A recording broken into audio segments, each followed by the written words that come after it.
My name's Rob, I'm from Wieden Kennedy, and this presentation's called You Don't Have to Be a Sadomasochist to Work in China, but it helps. And then there was some subtext that said how it's made me a better person professionally and personally. And when I told my wife this and I read it, she said, look, China's influential, it's not that influential. So we're not going to talk about that bit, we're just going to talk about how mad China is, but how if you understand the context of the culture, it's actually something that can be liberating in every aspect possible. But to be quite honest, too few people give it the time or the patience to actually see that through. Some things that I'm just going to cover off right up front. Obviously, I am not from China, and so everything I say is going to have a sort of Western eyes and frame of reference in that. The second one is I'm not Australian, which means you can all take the piss out of me. You can all hate me. I don't like the state of origin, so deal with it. But I am married to an Australian woman, so I must be like at least 3% okay. Third, I am not going to do a credentials or anything about Wieden Kennedy. Working for Wieden Kennedy is a bit of a curse because you get invited to all these wonderful events, and it's been really, I've really enjoyed it and hearing the speakers. But I know nobody actually gives a shit about what I say. It's just about what Dan and Dave says, but it's got nothing to do with them, so I apologise. That said, I will be showing maybe 2 case study videos that we've done, but it's not as a credentials, it's just like, what idiot would show competitors' ads when it's their presentation? So I'm just going to do that. I'm also not going to talk about China's big, got lots of people, and they get turned on by brands. If you need to know that, then seriously, you need to get out of this room because like it's been happening for a long time. And as you can tell, I'm going to ramble like an absolute madman. I have to say, though, I'm not going to ramble or be as mad as I think it was Alan Jones's boss who I heard yesterday basically say anyone that is rude about Alan Jones is a lefty, unemployed drug taker, which basically means he should run for the Republican Party because that sort of myopic view is amazing. So to get started, we're going to go back to 2005. And 2005 was really when I started spending much more time in Asia than I'd ever spent before. And to be honest, when I talked to people about what the communication industry was and what I saw, it was full of sadvertising, badvertising, and madvertising. It was also full of scam. Lots and lots of scam. But what was really interesting was when I started asking people what they think is the reasons for it. So when I started asking a lot of the guys in the West, and I've put the Australian flag there just because I'm speaking here, it wasn't just Australians, they said things like, you know, all the advertising is very rational, it's very bland, it's simplistic, it's very fearful, it's very cliched, and it's almost like anti-creative. Yeah, that could be Australian advertising. I've seen some ads that are just amazingly bad, but we'll ignore that.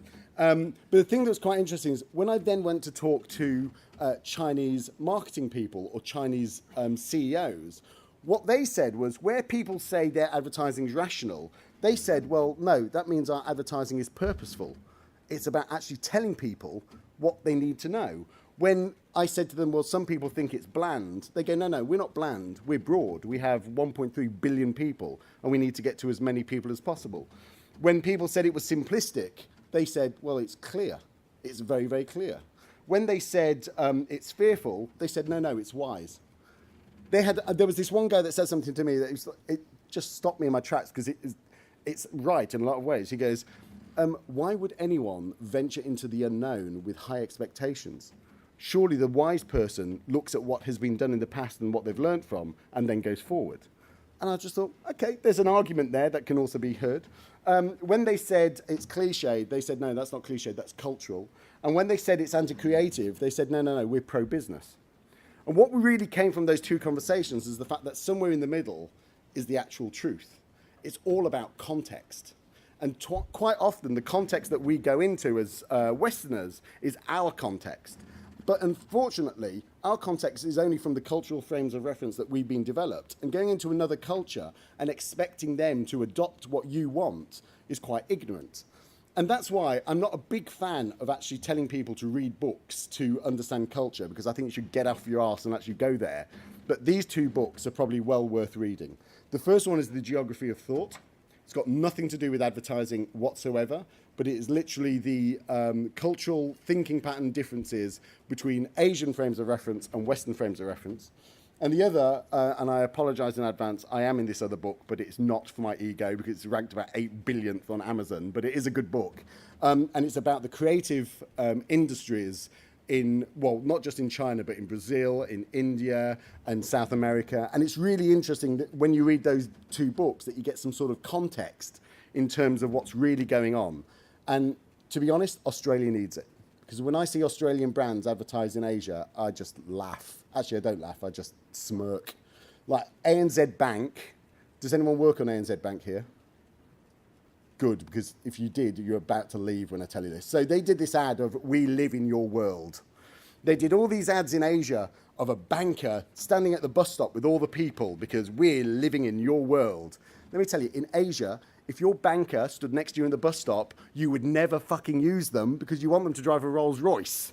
So these two books will at least start you on the journey to actually getting some sort of broader understanding of what's really going on. So anyway, talked about 2005. In 2008, I think every single thing changed. Don't get me wrong. There was still lots of sadvertising, badvertising, and madvertising, and still shitloads of scam. But digital reached critical mass. Digital reached critical mass in China for what I believe is one key reason, and that was the Beijing Olympic Games. This was an event that for the government was a symbol to its people of prosperity and good fortune, but to the rest of the world it was like, watch the fuck out, we're here. And what they had achieved with the digital critical mass was it allowed people on a scale to have awareness and knowledge that had never been seen before. And that changed everything. The generation it changed the most, though, is what we call the post-90s generation. Anyone born from post-1990. Just to give you some context of that, there's 180 million of those people, approximately. You can never be sure with data in China. But that would make it, I think, the sixth largest country. Yeah, the sixth largest country in the world, just post-90s in China. And we call them basically the digital generation. It's in their DNA. And like in every culture, it's changed how they form relationships. It used to be that you would have a relationship with people based on your proximity. You would get to know people and you would learn and you just make friends. Now it's about thumbs. It's your ability to type or to SMS. And it's changed the way that friendships are formed. It's also changed the way that we communicate. We're able to communicate whenever, wherever, and however that we want. It's changed the way that these people look at the world. In China, it used to be that the world was basically your city. And now you have the ability to see the world in its all broad contexts. And I don't know if anyone heard the speech today with guys like DDB and Simon from Nike as my client. But some of the things that were being said there, obviously things Simon said, I always will agree, he's my client. But some of the things that were said were really great. Some of the things I really disagree on, because the reality is in China, whereas once they looked at the West in a positive way, they now go, no, the West is no longer best. I'm coming back and I'm going to make a fortune. It's also changed the way people look at creativity. The advertising industry should thank the fucking Lord that digital exists, because it's brought back the power, importance, and influence of real creativity. But that's a general view. That, to be honest, is the same sort of thing that you get all over the world. But there's three fundamental differences that the post-90s generation in China faced that very few other places in the world would actually have to take into account. The first one is the cultural value system of China. This has been around for about 2,000 years. It's going to be around for another 2,000 years. It evolves and changes, but the three critical things that define every aspect of life is, one, the need to progress, that every generation must go further than the one before. The second one is group acceptance, that you stay within the peer group. This is not about, I just want to belong to my mates, okay? That is the Western simplistic view.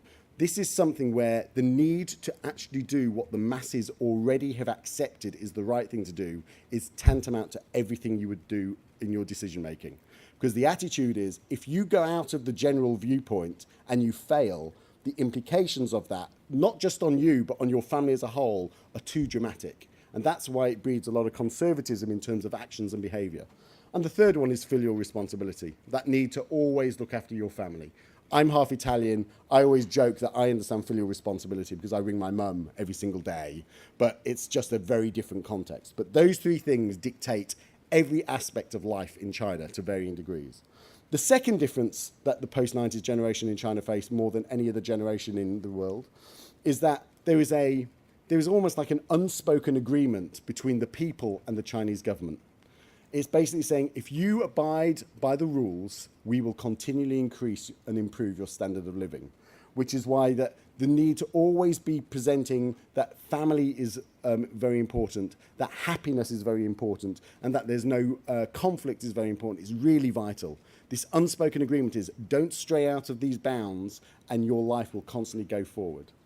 And the third difference is that the government have a huge influence on digital. They actually control digital, they have a presence everywhere, and they do it, one, almost as an early warning system for anything that could happen.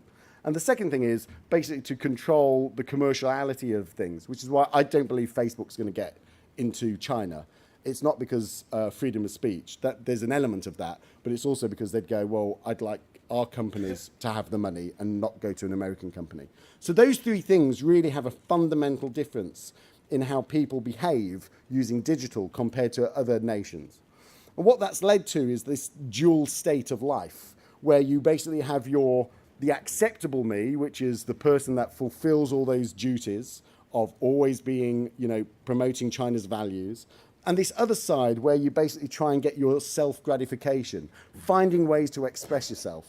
But there's a big difference between what people in the West do and what people in China do. Because in the West, or in places like Australia, you would talk about double life. How I live on the internet is very different to how I live in normal mainstream society, or I have the capacity for that.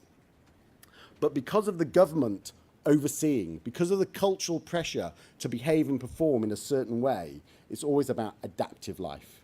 It is the need to always appear that you are fulfilling your cultural obligations while finding an avenue to fulfill your own personal needs. And that's why it's always adaptive. And that's why the greatest lesson to understand what China is really doing is acknowledge that everything in society is playing in the grey. People talk about black and white because it's easier for people to express, understand, and talk about it. But almost nothing in China, nothing is black and white. Even the legal road system isn't black and white. There is no letter of the law. So let me tell you, everything about it is all about playing in the grey.